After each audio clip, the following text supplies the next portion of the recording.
Hadley. I am the Dean of the Turner College of Business, and I want to welcome you all here this morning. I would like to welcome you to this installment of our Executive Speaker Series. This is our event where we make an effort to bring the boardroom into the classroom.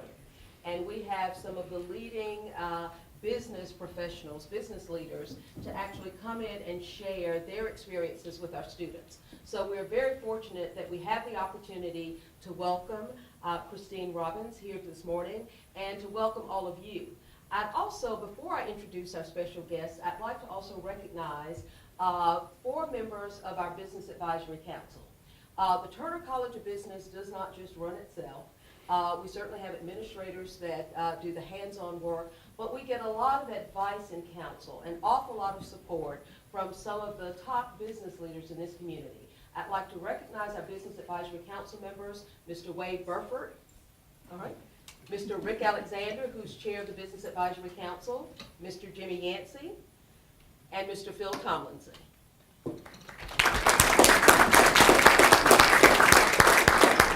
I'd like to publicly thank you all so much for the advice and the consultation, the support that you give us, and I want to thank you for taking the time to be here today, not only to support Christine here in her efforts to reach out to our students this morning, but just the example you set, the fine example that you set, having our students see you invest the time here and spend this time with them. It's my pleasure to introduce to you this morning Christine Robbins. She is the Chief Executive Officer of Char-Broil. How many of you have heard of Char-Broil before? All right. Woohoo! All right. How many of you have a Char-Broil grill? All right. Even better. Great, Even better. Great. So I don't have to tell you an awful lot about this company and what it does. It is one of the leaders in the industry, and since 1948, more people have purchased a Char-Broil gas grill than any other brand. All right? Quite an accomplishment. Well, for those of you who don't know, Columbus, Georgia is home to that brand. And I won't steal our speaker's thunder. She will give you an overview of what all the company does, but they have many products other than that. But our speaker this morning comes to Columbus from a very successful career in executive leadership of various businesses. She has had marketing positions, CEO positions in consumer health care. She was the CEO of Philips Oral Healthcare brand. She was the CEO of Body Media, and she has had extensive marketing and finance experiences with brands such as Raid insecticides, Glade air fresheners, and Aveeno skincare. So she has really had an extensive career covering a lot of different brands. She has been in Columbus. She was brought to Columbus to be CEO of Char-Broil. She has been in Columbus with her family for just 9 months now. She is a graduate of the University of Wisconsin at Madison and has an MBA from Marquette University. I'd like to introduce you to this morning Ms. Christine Robbins, CEO of Char-Broil. Thank you. Thanks, Linda. Wow. Well, thank you for such a warm reception. I told Linda I had only, having been here such a short time, I had not been to this part of the campus. So when I drove up, I thought, wow, business schools have really picked up their game since I was at Madison. We had a very old, dingy building, and about 8 years after I graduated, now it's a beautiful building, has a great environment like this one. So I always like to just get a sense of the group that I'm talking to, even though this is a little bit one way. But Linda asked a few of my questions. How many of you had heard of Char-Broil, have a grill? How many of you are originally from Columbus? Oh, okay. Not as many as I thought. That's great. And how many, she was giving me a little sense of the degrees that a lot of you are pursuing. She suggested or noted some are finance, pursuing a finance career. Okay. How about marketing? How about accounting? How about, what else is out there? Marketing, communications? Human HR? HR, who's HR? Okay, so a good swath of groups. I have to keep looking at this lady in the 4th row here. Did you know I was born and raised in Green Bay? Did you look me up? No, you get the prize for the day. She caught my eye when she walked in, and I thought somebody looked me up on LinkedIn and figured out that I was. All right, we need to Change names. Yes, I was born and raised in Green Bay, Wisconsin, about 4 blocks from Lambeau Field. And yes, my family has tickets, and I learned to drive in the parking lot of Lambeau Field and the whole 10 yards. So that was, it caught my eye, and I thought, so good for you. Good team to root for. So what we're going to talk about today is a little bit about W.C. Bradley and my favorite part of W.C. Bradley, which is Char-Broil. Talk a little bit about the company and what we're about. But I'll also talk a little bit about Char-Broil and what we're about to embark on. Clearly the family and the company decided when they wanted to pursue bringing in a new CEO that it was time to do something different with the business. The time was right. It was time to step back and take a look at what this business could do or be, and they went and found a CEO that had a kind of a background similar to where they thought they could go. And so we'll talk a little bit about what we're doing at the business. I think it's pretty exciting. A lot of change going on right now. If you walk through the halls, that's a lot of the feedback I get. So all good. And then we'll talk a little bit about what I've learned. Clearly, I'm not your age. I've been at this for a while, and I've been in a lot of different companies. We'll talk about it in more detail later, but public companies, family companies, startup tech companies. I've been, career-wise, I've been in finance, I've been in marketing, and now I've been in general management for the last 11 years. So a lot of different experiences. So I want to share with you kind of my lessons learned and some of the experiences I've had as you all start to embark on your career, hopefully sometime in the near future. So that's what we're going to cover today. Let me get my slide. I have the right. There we go. So let's start with W.C. Bradley. Linda asked you how many, most of you have heard of the family company, but actually rooted in this community since 1885. And the more I learned about the company as I was looking at joining them, it's a very entrepreneurial and innovative company. If you date all the way back to W.C. Bradley himself, he was an innovator of the times. He recognized what the company could do to build jobs and provide an economic forum for the community here. And it was always relevant, whether it was cotton factoring, whether it was some of the other things, the shipping, banking that was needed to build the business and provide jobs and have a viable business in this community. Very entrepreneurial. It's very interesting. My son actually, who's in 8th grade right now, had to do a history project. Unbeknownst to me, he chose W.C. Bradley, so it was fun to do that project with him and get a deeper, richer sense of what he was as a leader. But I contend we still live by the virtues that he established as a foundation today. And I hope that Char-Broil in the future will live up to his standards of innovation and entrepreneurism. The family was also, the W.C. Bradley also was involved in Coca-Cola. I don't know how many of you knew that. In 1919, Coca-Cola as a company was struggling, and W.C. Bradley, along with a consortium of investors, primarily from the Columbus area, bought Coca-Cola and helped it become the company that it is today. He served as the chairman for nearly 2 decades at Coca-Cola.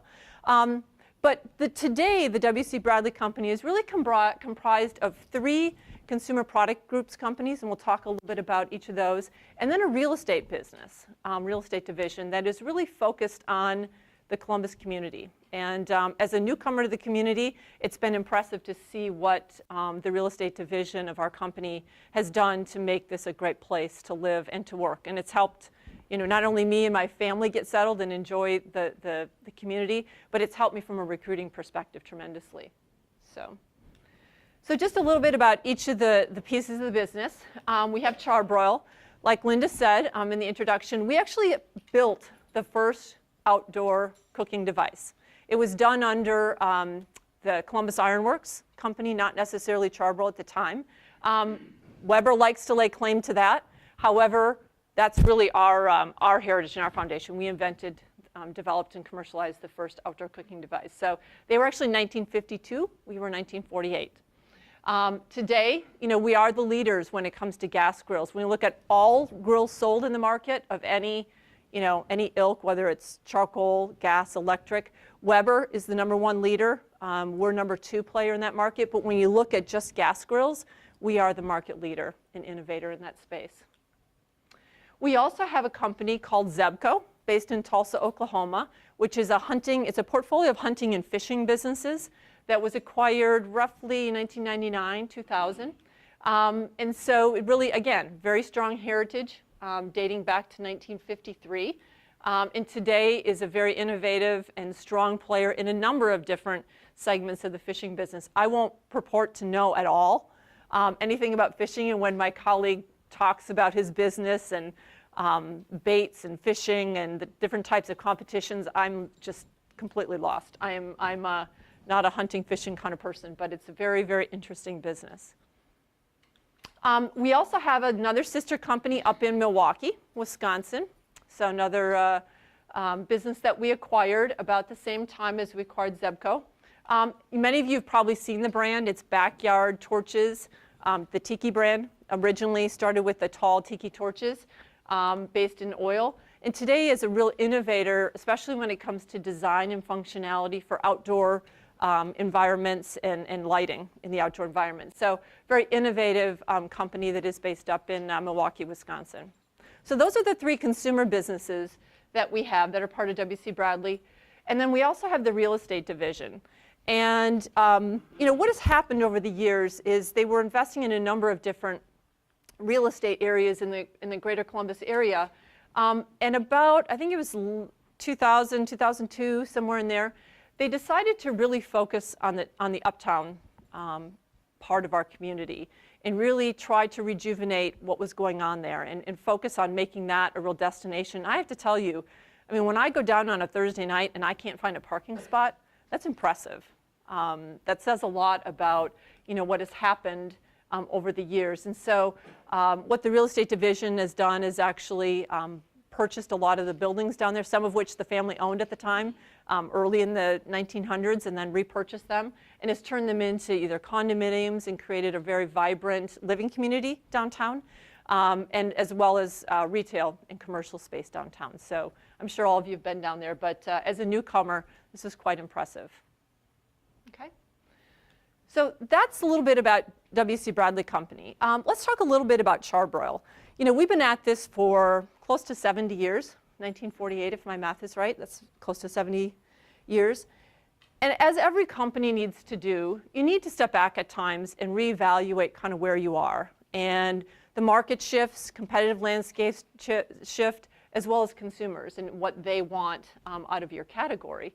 And that has been kind of the journey that we've been on the last 10 months or so since I started. I would call we're in this phase of what I would call strategic redefinition or strategic optimization, trying to figure out how we compete and how we win, and in a sense be a different kind of company. Now, that's easier said than done, frankly. This is actually the fourth time I've done this. It's really a passion of mine. If you look, we'll talk a little bit later about my career and my background.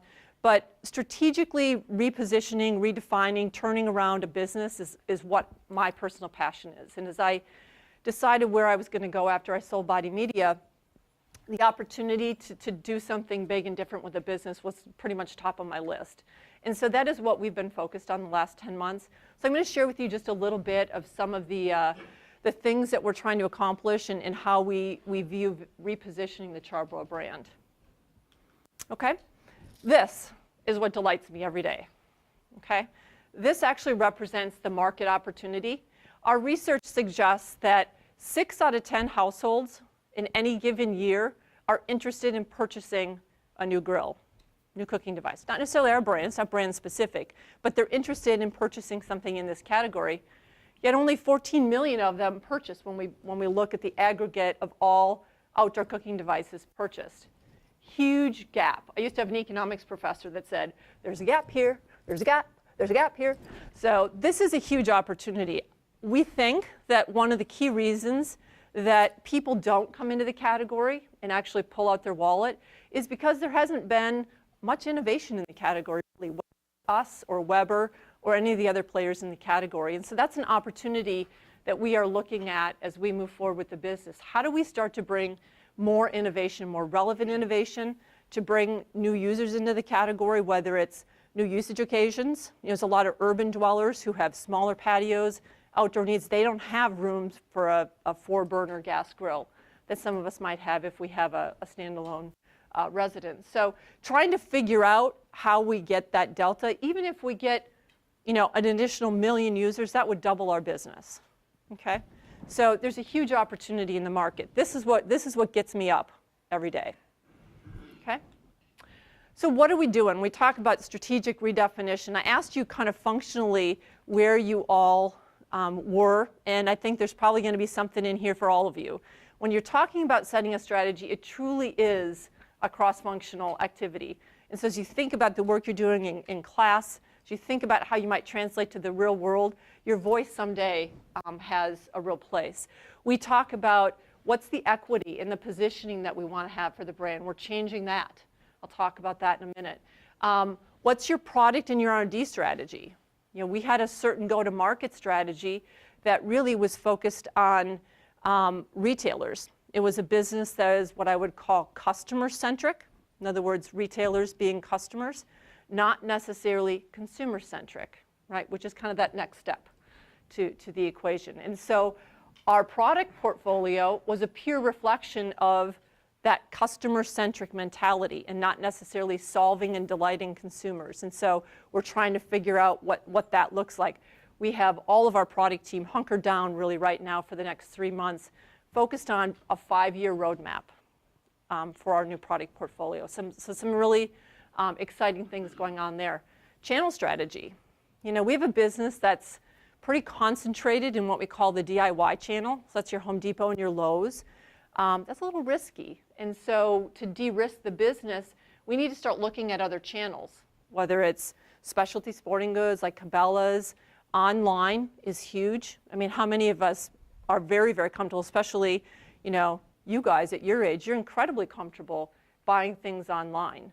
Okay, so how do we capture that? But there's a lot of things to think about in that. You've got to have shippable product. It's got to be packaged so it shows up at your door and doesn't get damaged. And then how do you represent a product that is very, dimensional, it's heavy, people want to touch it and feel it? How do you convey that in a digital world? So how we go about those expanding our business from a channel perspective and a sales perspective is different than how we've traditionally served the DIY customer. So we're rethinking our whole channel strategy. Marketing, my favorite. We're repositioning the company. Again, I'll show you a little bit of that.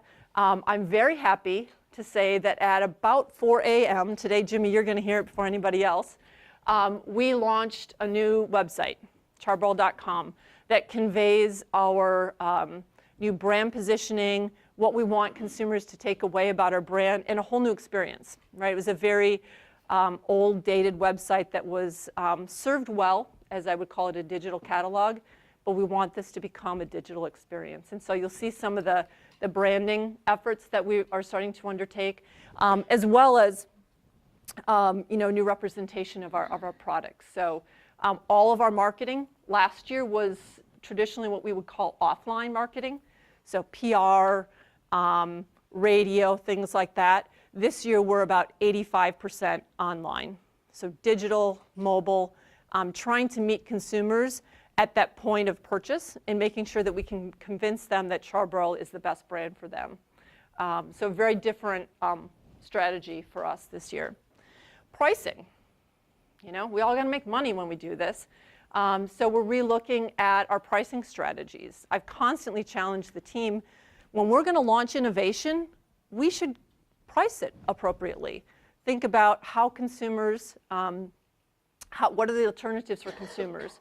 What value does this bring? We should price it accordingly. We were too accustomed to going, we need a product to slot in at $269.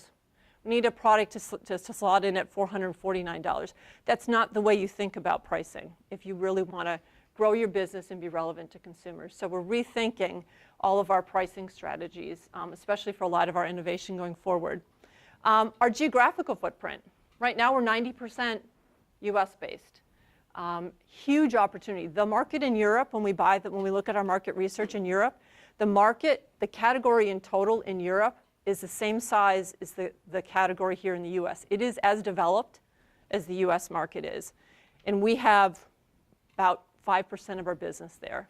So in the US, we're really a strong number 2 player behind Weber.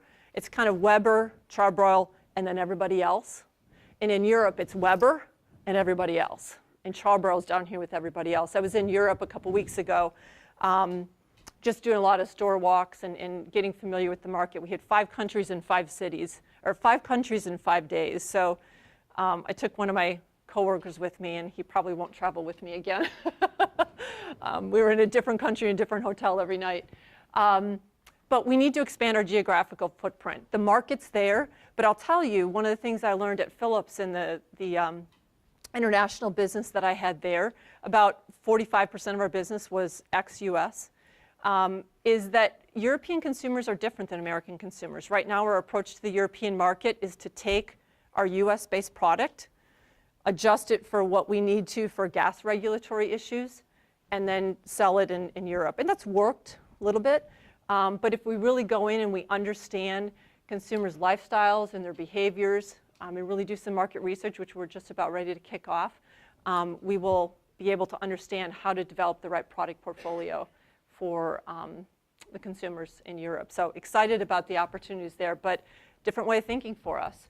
Our sourcing strategy. You know, we source most of our product, all of our product actually, out of China. But as we develop our business in Europe, that may not make sense. There's currency considerations. There's distribution and logistics considerations. Someday China might not be the place to manufacture. We get wonderful quality out of China, but you know, there's emerging markets that we have to watch. So we have to rethink our sourcing strategy. And then last, but not least, is all of this wrapped together means, you know, organizational talent, our ways of working, developing new skills, changing the way that we interface with each other has to change. And so those of you who are in an HR function or looking at a HR career, you play a very important part of enabling these types of things. So just a little bit going on at Char-Broil. And so let me just give you a little bit of a flavor for a few of these things. One of the key decisions that we needed to make is our brand strategy. We're fortunate to have some wonderful brands. All of you have heard about Char-Broil, but how many of you have heard Sabre? Do you know what Sabre is? Okay, so Sabre is our premium grill that we sell just into the dealer channel, so the pool and the lawn and garden centers and things like that. So it's a very fragmented market. It's a more premium consumer.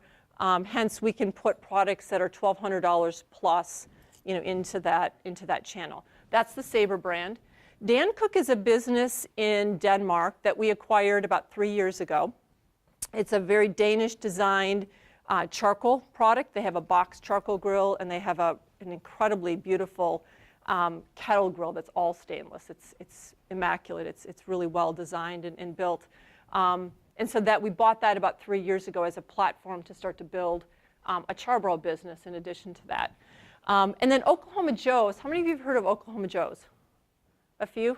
If you're big into smoking, and I'm talking food, if you're big into smoking foods and barbecues and things like that, it's a premium smoker product. So we've got a number of the big heavy-duty smoker products that fall under the Oklahoma Joe's brand.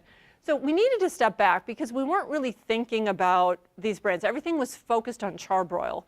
But I will tell you, Oklahoma Joe's is a wonderful opportunity. We've never spent any money to really understand what the opportunity is there. It's a very grassroots consumer. It's a lot of word of mouth, so very easy to market to them, especially in today's digital world. So we're working right now on how we can really build that community and build that brand throughout our marketing plans as well as our distribution. And then Sabre is a real opportunity for us to continue to expand and capitalize on that market. So we needed to kind of step back and say, you know, what is our branding strategy? Are we a house of brands, or are we a branded house? I don't know how many of you have heard that term. So in other words, do we fold everything under Char-Broil? So it's Dan Cook by Char-Broil. It's Oklahoma Joe's by Char-Broil. That would be a branded house. Or do we want to be a house of brands? And we decided that we wanted to be a house of brands, that we have 4 great distinct brands. You guys have all heard about companies establishing their vision and their purpose statement. We needed to do the same thing. We've had one, but it was, again, time to refresh and try to reflect what we want to be going forward. So your vision statement is always a statement of, to the market or to your end consumer, what do you want to represent to them down the road? So it's more of a visionary statement. And this is what we've settled on and what we are focused on. We started to put it on decals around our office so everybody sees it day in and day out. But it says, we engage with our audience on their terms, turning Char-Broil consumers into outdoor cooking heroes.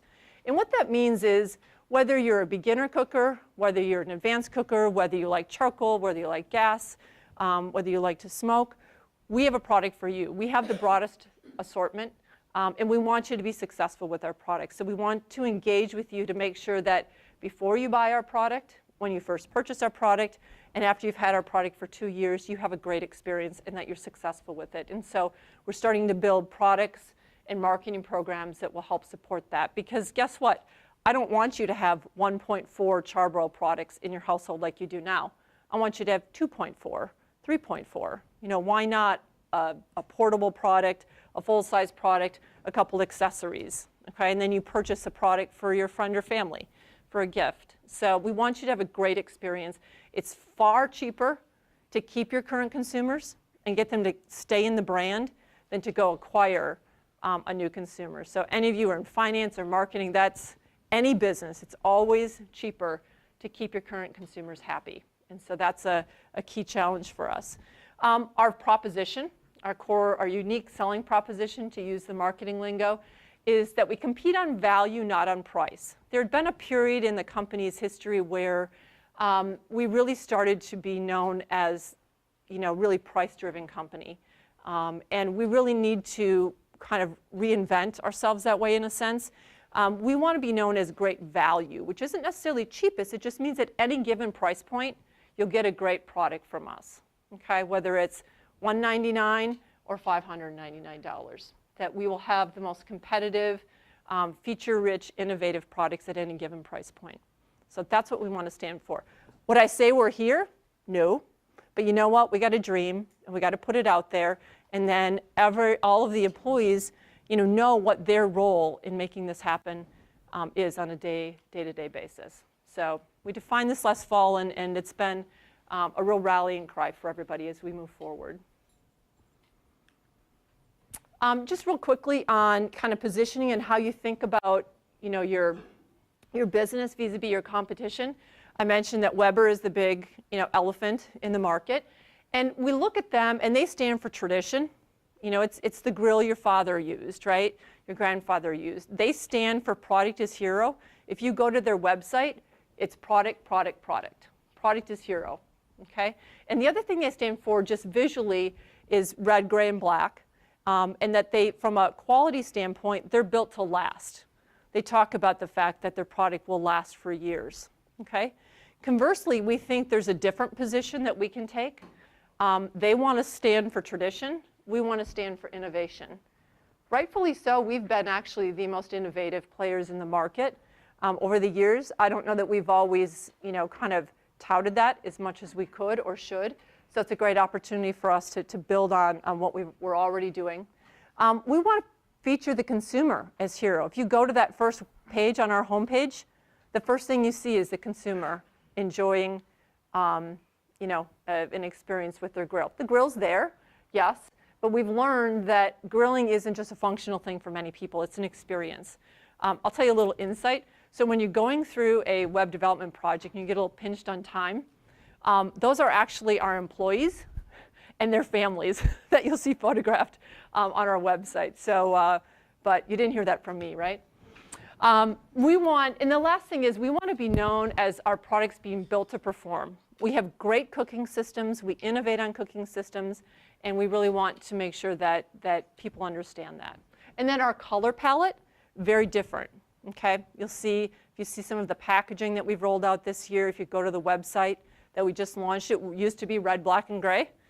It was a little confusing. Now it's orange and green. I started to paint walls in the office that color, and everybody's, you know, kind of going, wow, fresh energy. I see Steve just walked in. You'll have to come see the office, Steve. It looks quite different. Not that all the walls are orange, but we've taken walls here and there just to try to bring our brand to life in our day-to-day work. A little bit about new products. If some of you Googled me or I don't think this is posted on LinkedIn yet, I gave a talk at CES, at the Consumer Electronics Show a couple months ago. because we announced a portfolio of connected smart products that we are launching. So I was just going to give you a little flavor of what this looks like and why we do this. You have all heard of the Internet of Things, right? I mean, how many of us have, on average, probably 3 or 4 connected devices that, you know, this is the connection between a piece of hardware, something physical, and a mobile device, right? This is a chart that I actually pulled when I was doing this. The experts say that there's about 14, just shy of 15 billion connected devices in the world today. And that this Internet of Things craze really started just in 2009, okay? Now, I was running a company before I came here that was doing the Internet of Things about 1999. So no wonder we couldn't get off the ground at that point. But the important point the important point here is we have not even begun the hockey stick trend that is about to occur in this Internet of Things. And so as Char-Broil, we took a step back and said, is there an opportunity for us to fit into consumers' lives in this Internet of Things world, this connected world, and understand what consumers expect in this space, and how can we provide, or could we provide, a solution for them? And so when we did that, I was real concerned and talked a lot with the team about, in a sense, what I learned at Body Media, because that was an Internet of Things play in the healthcare, personal health space. So it was a device, sensor, multi-sensor device you wore on your arm, and you could, you know, would read the data on your mobile phone, tablet, or PC. And so there were some things we learned, right? We did some things right, we did some things wrong. And so as we move forward as a business here at Char-Broil, we wanted to make sure that we touched on some of the things that are relevant to consumers. So this is a little Steve Jobs, so I'll just walk you through it. This is, if you go to the upper left-hand corner, when the Internet of Things first started, right, people were really talking about, you know, hardware, software, and it's really just about a mobile app. And it's really not, okay? It's really about data, which is at the 12 o'clock position. So making sure that what you do with that data creates valuable information to the consumer, not just data, okay? It's about fitting into their lives in a very seamless kind of way. It's about picking the right protocol, right? There's Wi-Fi systems, there's cellular, there's different types of cellular, there's lots of different connected platforms that you can get on, and you need to understand what's right for your use case. Simple. I used to have someone who ran R&D who worked for me at Philips, and he used to tell me that as an engineer, simplicity is the most complex thing to try to conquer. And when it comes to this Internet of Things and the connected space, simplicity is king, because if it's not simple, we're not engaging with it. And then last, where the dollar sign represents the fact that it's got to be affordable, right? You got to get it to a size, so the smaller you get things, generally, the more expensive it is. So trying to get your modules very small to fit into your products and devices is a very costly thing. So it's got to work into your profit expectations. And then it all has to create value for the consumer, okay? It's got to add value to their life, not bring complexity, not bring confusion and frustration, okay? So how we tackle that, or how we're about to tackle it, is to launch a series of connected products that are anywhere from a smoker roaster on the left-hand side to a vertical smoker to a grill. Eventually, we've got a 3-year roadmap mapped out that will allow you to do different things. You can monitor what's going on with your grill, the temperature, preheat capability. You'll be able to monitor your cooking, the food and the temperature, the doneness of the food that you have on there. You know, when does it hit a certain temperature that's appropriate for cleaning? Some of these things will also be smart, so meaning it will adjust. So let's say you're using one of these products up north, where I grew up, in the winter, okay? That environment is different than cooking here in July, right? And it affects the temperature and the variability of that temperature. And so these devices will register that, and they'll adjust the cooking time and or the temperature depending on what you want to do, okay? Do you want it to cook longer, or do you want it to cook faster? And so that's kind of the smart piece, the algorithm data piece of this. So a lot of learnings have gone into this product that we're about to launch. Lots more on product, but I just wanted to, given that was one that we announced in the market, I thought it was one that would be interesting for you to hear. So I'm going to jump into a little bit about kind of what I've learned in my career, and some advice that you might want to think about as you all embark in what you're about to do. Whoops. There we go. Just a little bit, we didn't, Linda touched on it, but let me just go a little bit further, because I think it'll explain some of the experiences and the learnings that I've had. So I spent 17 years at SC Johnson, which is in Racine, Wisconsin. So I didn't land very, very far from home or from my undergraduate program. But it was also a family company. And I had the wonderful opportunity to start there in finance. I spent the first 6 years in finance. And then I was one of those pesky finance people who always went, what's the strategy? Why do you have to have me at the end of the process? Can't you involve me sooner? I was asking all these questions. And so I luckily had a boss who said, would you like to go do a 2-year rotation in marketing? And I just thought it was a 2-year rotation, but I loved it. At the end of 2 years, I remember walking into the CFO's office, because finance paid my salary those first 2 years I was in marketing, because they expected to get me back and have me be a more well-rounded finance person. And I walked into the CFO's office and I said, okay, Lee, it's time to talk about my entry point back into finance. And he said, actually, we think you're a pretty good marketer. Would you like to stay in marketing? Well, I wasn't prepared for that answer. So ultimately, I did stay. I spent the next 12 years running a number of great brands like Glade Plugins and Raid, Aveeno. So a wonderful grounding in great branding, innovation as a strategy and a platform for building your brands. Then I decided that I really wanted to understand global business. SC Johnson has a global footprint, but they don't strategically manage their businesses globally. And I kind of got this bug for fixing businesses. They'd asked me in 2000 to run the Raid business. It needed to be fixed. It was a 40-year low, and I loved it. We had great success. We turned it around and brought a lot of innovation and channel expansion and whole new user base into that from a Hispanic perspective. But I wanted to do something global. So I went to Philips, and I went into their Sonicare business, which is based in Seattle.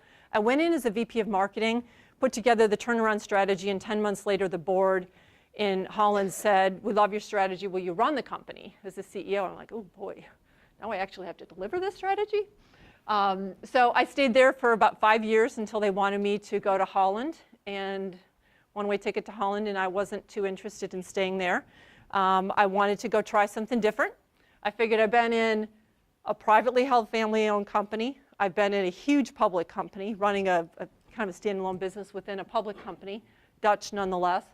I wanted to try something different. Seattle was a kind of entrepreneurial, venture-backed market, and I wanted to go explore what a startup company was like. So I was hired on as the CEO of Body Media, again, a 9-year-old startup that needed to be turned around, needed to figure out what to do with it. Ultimately, the goal was to sell it, right? Because I had investors that wanted their money. So we did that, sold it to Jawbone in 2013. 2014. And then I transitioned for about 9 months and then was in the process of trying to figure out what else I wanted to do. Again, turnaround was important, consumer brand, great consumer brand and lifestyle was important. And Char-Broil came along and fell in love with it. And so here I am. So that's a little bit about the companies that I've been with and the functions that I've been in. They always say you'll have at least two careers in your career. I actually had 3, right? Before I was 40, I had been in finance, marketing, and general management as a CEO. So little tip, I am over 40. So that's a little bit about the companies. But what did I learn? I kind of have 8 lessons that I learned along the way. First of all of the moves I made were never about title or power. They were always about experiences that I wanted. Even within SC Johnson. When I stepped into marketing, when I left finance after 6.5 years, I'd gone up the ranks pretty quickly. And I was running a department of 14 people, running the whole US-based financial function within the company. And they asked me to take this marketing job as a marketing associate with no direct reports. But I was more interested in the experience. What would I learn being a marketer? What would I learn looking through the business with this lens? Same thing when I moved from Philips. I had a $500 million business with 250 people in a business that was in 28 countries. And I went to run a startup, and I didn't know if I was going to make payroll 3 months out. But I wanted that experience. I wanted to see if I could take the learnings I had in big companies and help impact a small company. So as you think about the moves that you're going to make throughout your career, don't always think about it as a title play or a power play. Think about what experiences do you want throughout your career and how do you go get those. It may not be initially at the level or the pay that you want, but think about it more as the experience that you're going to gain, because your career is going to span decades. Nothing in 12 months is going to define what you do or don't become ultimately. The second one is learn. Learn, learn. You know, my husband doesn't remember this, but when I first started at Philips, I had been at S.C. Johnson for 17 years, and I moved to Philips. And about 4 months into it, he said, Chris, God, he goes, you're having fun. You're doing some really interesting things. You come home, you just have an energy. You're learning new things. He says, it's refreshing. Well, guess what? He didn't realize it, but he actually repeated that same thing about 5 months after I came here. He's like, you have a whole new energy. You're talking about things you haven't done before, or challenges that the team is facing. And he says, you're still learning after all these years. And so I think that's, you know, a key lesson for us all to think about. It doesn't matter what age or how long you've been doing this, there's always something you can learn, even if it's a bad situation. I'll give you an example. During my finance career, I moved up to Canada and I was the financial manager for our Canadian company when I was with S.C. Johnson. And I had a manager who was he was a VP of finance, and he was not a nice person. He, you know, would take your work, disinvite you to meetings, and then present your work as his own. And he wasn't even hiding the fact he did this. And I could have chose to be really grumpy and miserable about it, or I could take the opportunity to stand back and learn. Watch the impact he had on other people, think about how he impacted me and the emotions he brought up in me, and really take that as learning experience around what not to be when I someday got to that vice president position. So even if it's a bad situation, you can always learn something if you put on the right hat and the right listening ears. Okay? The third one is never assume what you'll love or what you're good at. I had a degree, my degree was in finance and accounting originally. And this, I'm going to date myself, this was back in the days when there was the big 8 accounting firms. I think now it's down to maybe 4, 3 or 4. And I started to meet some of the accounting folks and understand what that was like. And I thought, I'm not an accountant. I do like numbers and I do like analysis, but I'm not an accountant. So with a year and a half left, I switched over to marketing. I just kind of threw in the marketing degree, right? And but I started my career in finance, and I tripped into the marketing thing. And I didn't think I was going to like it. I thought it was just going to be a 2-year rotation. So you'll never know what you'll like and what you won't like. So explore, okay? Figure out how you can take your skills and apply them into new areas. And maybe you'll find something that you're really passionate about. Neither one of these is me, by the way. Own your own personal development. I have a real interesting perspective on employees who ask the question, what training do you have for me? How are you going to manage my career? What are you going to do for me to get to the next level? Because I take the perspective, it's a 50-50 road. It's a 50-50 responsibility. Yes, the company has a responsibility to you, but you also have a responsibility to ask. Because you know what? If you don't ask, the answer will never be yes. And I've never been in my career when I asked for training or an experience or to shadow somebody, I have never been told no. Okay? So think about that, right? As you move into your career. Mentoring is another one. I have a real interesting perspective on mentoring. You know, a lot of the companies I've been at, they try to have these structured mentoring programs, you know, and force relationships to happen. And I think that's actually unfortunate. You know, I think mentoring, yes, you should support it, but as you get into the workforce, think about how you can find a mentor that's relevant to you at the time. It might just be a skill that you need to hone at that particular point in time. But guess what? Once you kind of master that one, a year or 2 years later, you're going to need something different. And so find a different mentor. I've had a series of mentors over the course of my career.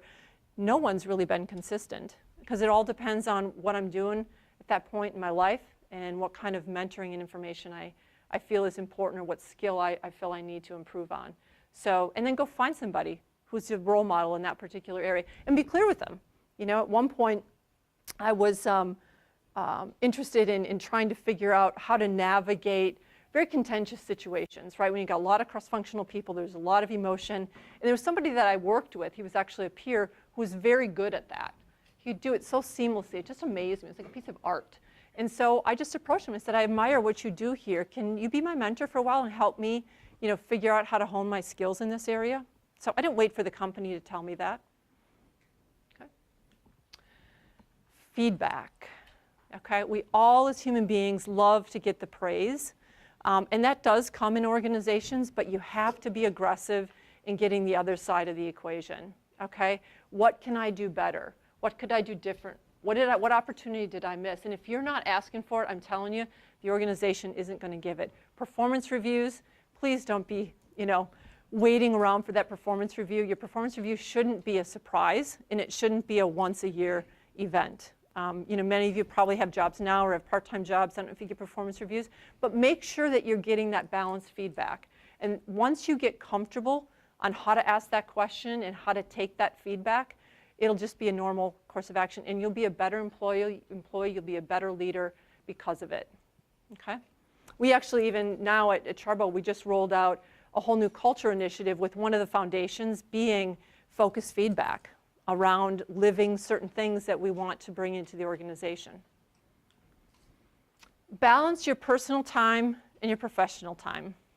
I'm a CEO, but first and foremost, I'm a mom and a wife.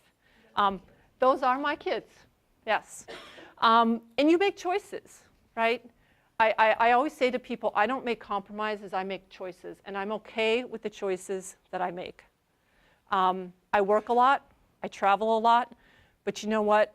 When I'm in town, 6 p.m. to about 8:30, my team knows, and this has been consistent at any company I've been at, that's my family time. That's dinner time, that's homework time, that's playing games time, that's going for a walk. That's the time that I get to decompress with my husband and my kids. And so, yeah, if you want a phone call, if you want, email, you might get that. You'll get that from me afterwards. But that's my time. I've had to set those bounds. Otherwise, it can become, all-encompassing. When I was at Philips, I had 40% of my business outside the U.S. My biggest market was Japan, and that was 13-hour time difference. So you can imagine I could have a 24-hour job, literally. Right? I reported into Amsterdam, which was 9 hours away, and I had a huge business in Japan, which was 13 hours away. So you have to set bounds. You have to make choices. I also made a choice career-wise.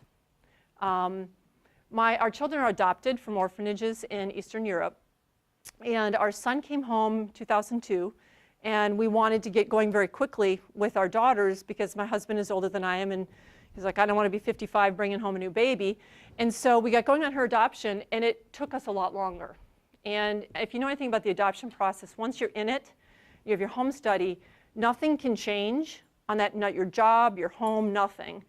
Or you have to go all the way back to the beginning of the process, at least at that time in European adoptions. And so they came to me around 2003 and said, we want to move to Australia, we want you to do rotation in sales. I said, I can't do it. This is what's important to me. My family's important to me, and I need to stay on the RAID business. And so we talked about what else could I do. I'd kind of fixed the business at that point. I said, I can kind of do this in my sleep, but what else can I do to add value to the business?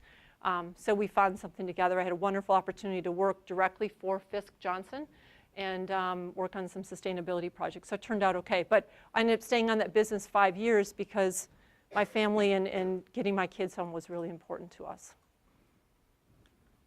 Last one is take risks and be okay with failure. We have a sad statement about business. Astro Teller is a gentleman who actually founded Body Media. And if you get a chance, you have to Google him. He's a very, very interesting person. His grandfather, Nobel Prize winner, he actually, Astro today runs Google X. So real kind of out there thinker. And he was in Pittsburgh and then relocated to San Francisco. And I said, well, why did you do that? He said, because San Francisco is an environment that tolerates people taking risk and failing, and that you can land back on your feet and start again. And I thought that was an interesting statement because he's right. In general, in business, failure isn't necessarily tolerated. But as an employee, as a leader, you need to learn to take risks. Now, should they be silly risks? No. Make sure they're well thought out, calculated risks. But whenever I've done that, whenever I've swung for the fences, so to speak, and it didn't work out, as long as I never made the same mistake twice, and as long as I articulated and admitted that I made a mistake, it all turned out well. Didn't get fired, bad things didn't happen, great people came in to help solve. So as long as you make yourself vulnerable when you do make a mistake, it's never turned out poorly for me. But you got to try. If you're only swinging, I used to look down on a baseball field in Pittsburgh at our offices. If you're only trying for singles and doubles, you'll never get the big wins. Even career risks, like leaving Philips and going to run a startup company, huge career risk, right? I told my husband at one point, like, no, honey, we could have just moved the family all the way across the country, and I can't make payroll 3 months from now, possibly. We have to shut the doors. So huge risks. It turned out great. We sold the company, and I moved on. But you got to take those risks, and you got to think through them and be willing to fail if that's how it's going to turn out. And then the last one is just be yourself.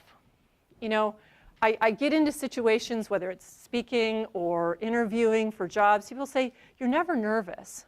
Well, you know why I'm never nervous? Because I'm just me. And if you're you, and you're honest and true to who you are and what you believe in and what you're passionate about, there's no need to be nervous. There's no need to be anything but yourself. And I think in business today, it's great to have diversity, whether it's diversity of lifestyles, diversity of ethnicity, diversity of thinking. We need that, and we need people to be themselves.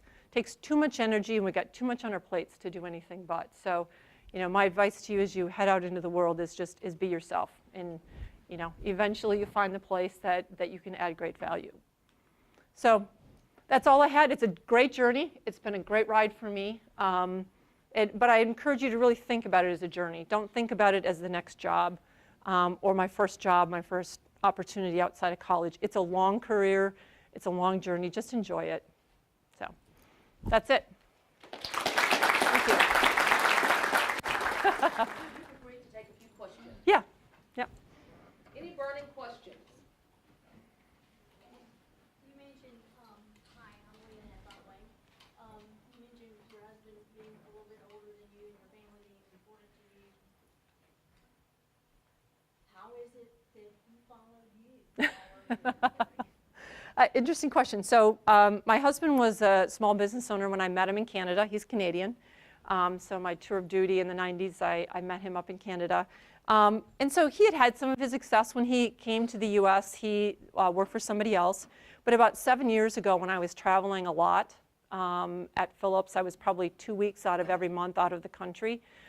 We were fortunate enough that he quit his job, and we could handle it financially, and it became the good stability for the kids. And so ever since, and I'll be honest with you though, I mean, it's important to me. This move here to Columbus was an interesting one because I was looking at, Steve's heard this story, I think, so I'm not telling him anything he doesn't know, but I was looking at a number of different opportunities: Orange County, California, Minneapolis, Boston, and Columbus. And every day for like 2 weeks, I'd come home, and my husband, because he was the one who'd kind of look at the community and look at housing and schools and stuff like that, every day he had a new tidbit about Columbus.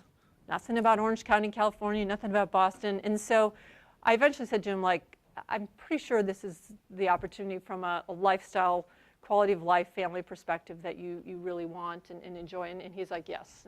And so that's been important to me. I mean, for what I do and the energy I put into my work, it's important to me that my family feels that this is a great place to live, and the schools are great, and my kids have been very happy so far here. So yeah, it's been a bit of a family decision, but he's been very supportive of my career. I'm a finance major, but how would you recommend learning some of that cross-departmentalization once you get into the finance? Would you ask to mentor some of them? Great question. The question was, he's a finance major, how do you kind of get a purview to other parts of the business? The easiest thing to do is ask to shadow somebody in another function for a day. I think that's a huge untapped opportunity. Even now, is about to be graduates. If you have a friend or a relative that works in a company and you'd like to shadow somebody, it doesn't cost anybody anything. And so just go shadow somebody in the marketing function for a day. Follow somebody in HR for a day, maybe some confidential conversations you have to be careful of, but it's a great way to see what goes on in other parts of the company. And then once you get a little bit of established inside the company, ask to be put on a project, right? That might expand your thinking, or you get to see other things. One of the things I always tell people is, if you want to be promoted, think and act like the job you want. Okay? So if you want to manage people at some point, show them you can manage a team, right, on a project. So ask for a project, and so that you can demonstrate those skills. And then people are more comfortable promoting you into a people management role. So, but there's really simple ways, whether it's just shadowing, asking for a mentor, or asking to get on a project once you've got a little bit of a network there. Good question. What else? When you were working to get body media sold, could you just speak on the difference of prepping a business to sell rather than turning it around? Good question. Good, because I had kind of this mind shift I had to go through about 6 months in too, which was thinking about a business for the long term, like I did with Sonicare, like I'm doing with Char-Broil. Yes, we have quarterly numbers and annual numbers that we need to hit going forward. But your mentality on how you develop talent, what you invest in things. So for instance, tooling at Body Media, the investment we'd make in capital for tooling was a little bit different, because we knew that we needed to do things quick. We didn't necessarily need big volume. We just needed to show that something was possible and have a few customers, take it on board and distribute it.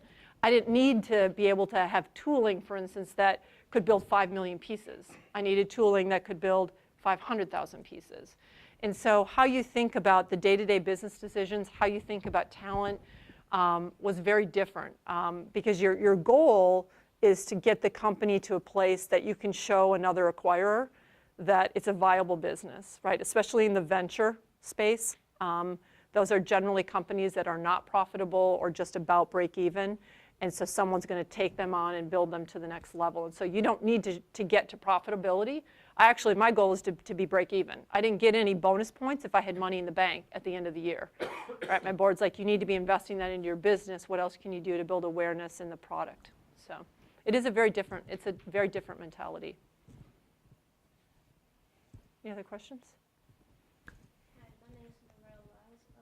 How do you deal with the opposite sex with you being in charge of it? Good question. She said, how do I deal with basically men around the table, which is my case right now. I have, my whole management team is men. I think I need some diversity. What do you think? Here's how I think about it. I'm blind to it, right? To me, it's, I'm in a job because I think I'm qualified and because I have a great passion for what we're trying to accomplish. And I think if I have that ease about it, then it puts other people at ease, right? Now, I will tell you, did I learn to golf because I was left out of the boys' network when I first started my finance career? Absolutely. Am I a huge football fan, and do we talk football on Monday morning? Absolutely. Right? I got to meet them halfway, right? I think when there was a man that was running the Char-Broil business prior to me, and I'm sure before they met me and we, actually got started together, thinking, oh my God, here goes our Monday morning SEC, football discussions in the fall. And I came in and I'm like, okay, we're not talking SEC, we're talking Big Ten, and we're talking NFL boys. Is that okay? And so, sometimes I have to move into their world a little bit, but there are things that I'm totally okay with. But I think the biggest thing is I found that if I'm okay with who I am, it puts other people at ease.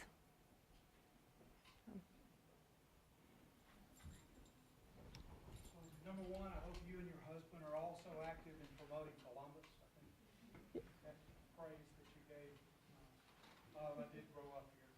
Number two, have you met Eddie Lacy? Have I met Eddie Lacy? I have not, but I would love to, because he's from this area. Went to school here. He's a wonderful running back, so we love him. They love him in Green Bay. I haven't seen him real time. I haven't gotten back to a game since he came out of the team, but yeah, special man. You spoke about currency risk, and you said the global footprint is pretty small, but how do y'all manage currency risk? That's one of the classes we're taking right now, and what are your strategies to help with currency? Good question. You can obviously hedge. We do some currency hedging, whether we do or our supplier base does. They'll hedge currency as well. The other thing is, and we don't do a great job of it yet, but having a distributed footprint, is probably the other way, at least from a sourcing standpoint, to manage your COGS, your bill of materials. We're facing it now. I mean, the dollar is strengthened versus the euro, and so you end up making some strategic decisions about do we have to now alter our retail pricing strategies so that we don't lose money when we translate back, or is that just an artificial business decision? So there's different ways. I mean, some of it, if you're a public company, you might have to make a different decision. But there's ways to think about it both from a pricing standpoint and hedging based on your sourcing footprint. But I'll tell you one thing: the minute you hedge, you're probably wrong, right? It's just like the minute you set a budget, it's wrong. So you got to figure out how to have different plays on the field at the same time. A Packer fan. Did you contact Char-Broil because they were looking to expand, or did they contact you? They found me through a recruiter. Yep. So network, LinkedIn, huge. He didn't find me through LinkedIn. But I had somebody that I used to work with at S.C. Johnson knew I'd networked with him, and so this recruiter happened to call Patrick and describe what he was looking for. And he said, "I know the perfect person. You need to call her." So that's how they found me. But LinkedIn's a great source. If you guys don't have a LinkedIn profile and you're about to go into the business world, definitely. It's the way that people find. I mean, now we're recruiting. We'll scan certain words on LinkedIn for, either geographies, companies. So make sure that that paper resume is becoming less and less important. It's more about LinkedIn and some of the online profiles. We had, I'm with her public relations officer for the accounting club, and we had Steve Dean come talk. Oh, yeah, okay. A couple months ago, so that was really good. Yep. So, all right, we're. Well, I want to thank you so much. Let's please give our speakers.